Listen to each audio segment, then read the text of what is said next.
he's rolling with it instead of being like, "Oh, I'm so sorry, I hurt you. It wasn't my intention." That's not what you're supposed to do. I'm sorry, but can you name another heel in the WWE right now that's drawing more heat than Tommaso Ciampa? I can't.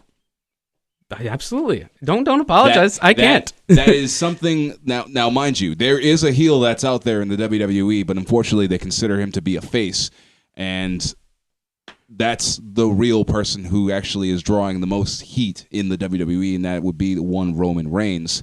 But as far as doing a heel job well and actually getting the audience to actually hate you, Tommaso Ciampa is doing that job. Certainly.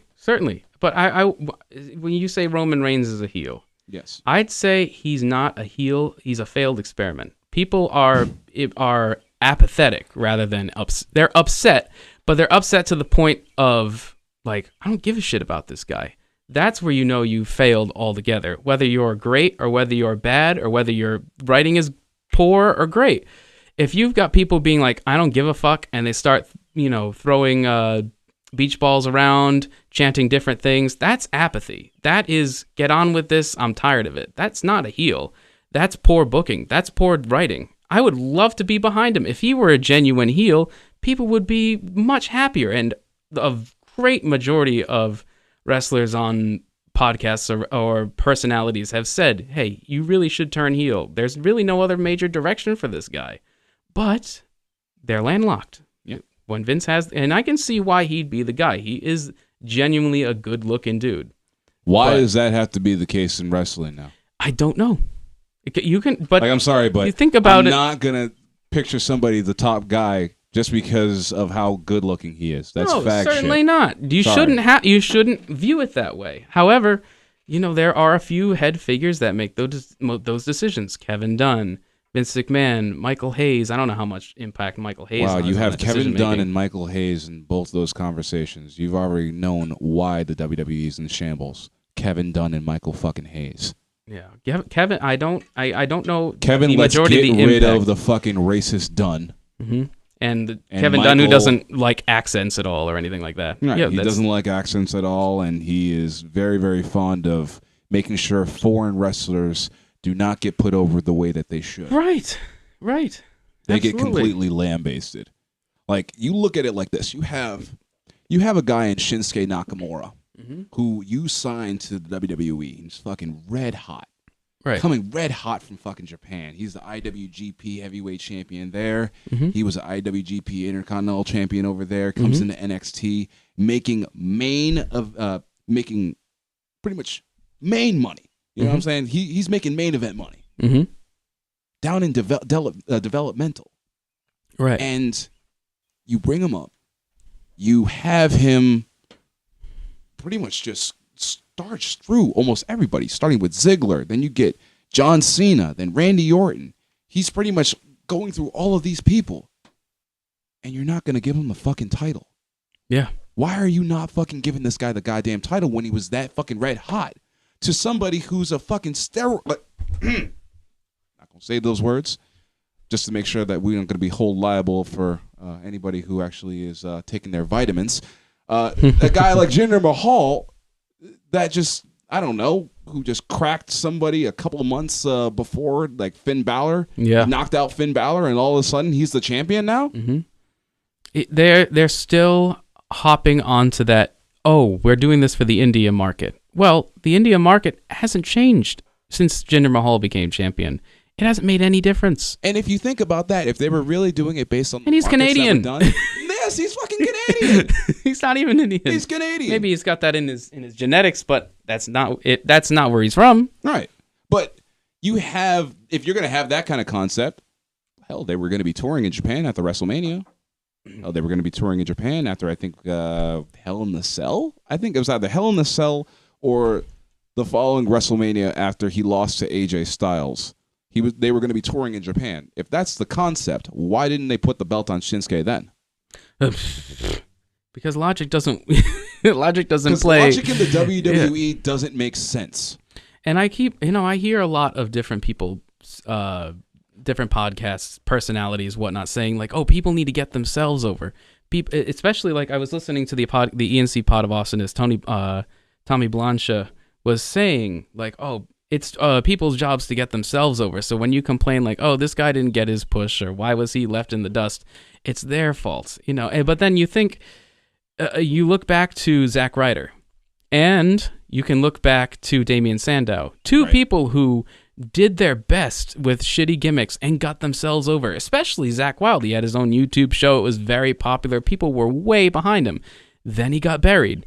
And then people like Kurt Hawkins, who were really watching this whole thing go on, he realized, like, I guess it's really not about how much you can get over anymore. If they decide they don't want you, then they don't want you. Who was the first person to start the burial of Zack Ryder?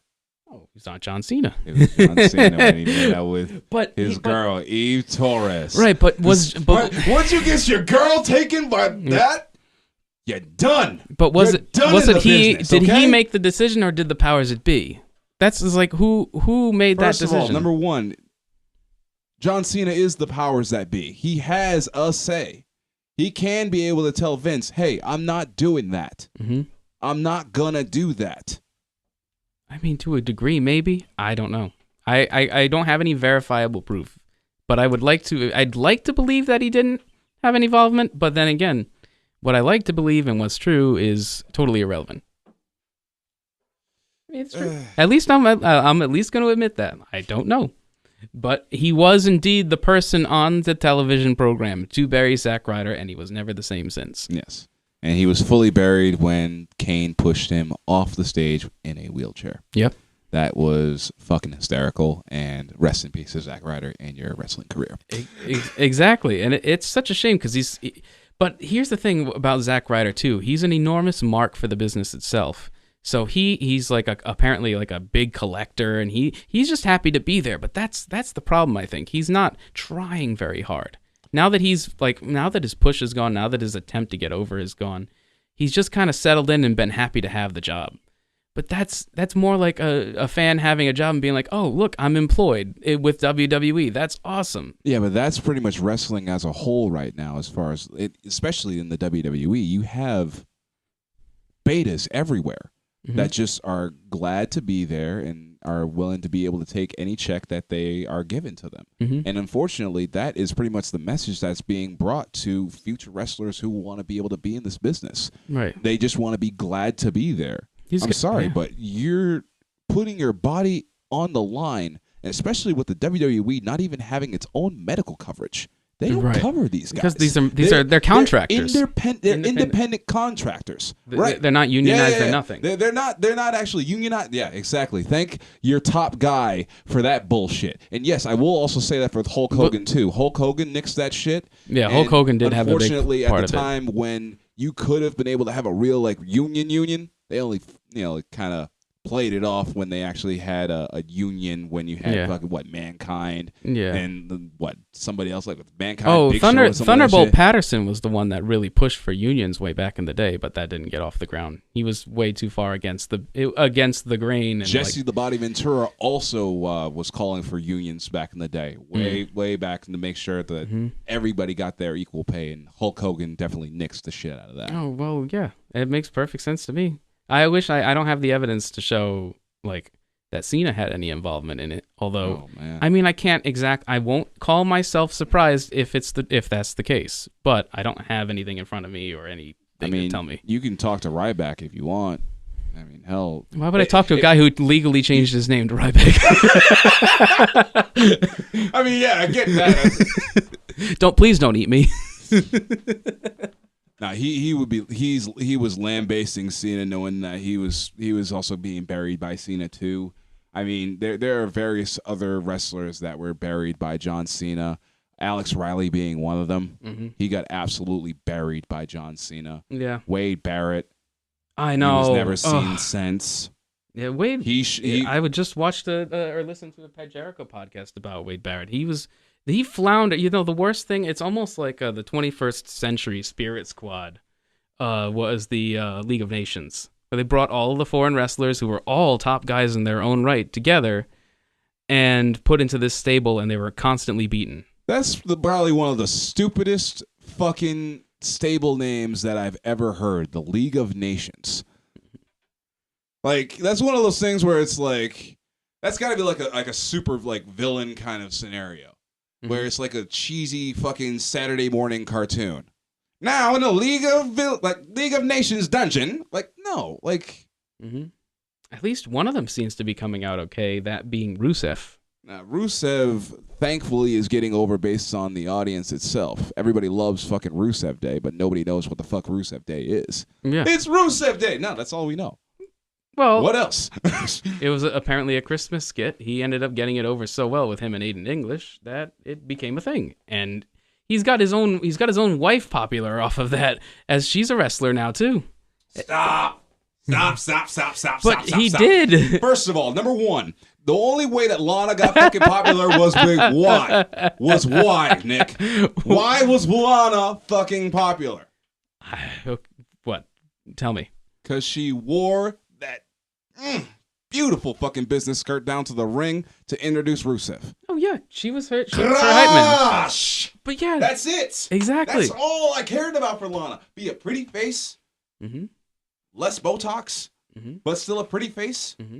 And wear that fucking, wear that beautiful ass business skirt down to the ring. She was a halfway decent promo, all things considered. Yes, she was. Until the WWE finally kind of clamped down on her a little bit because there was a situation where, remember the airplane incident where they couldn't find all the people that were down in. I'm not sure.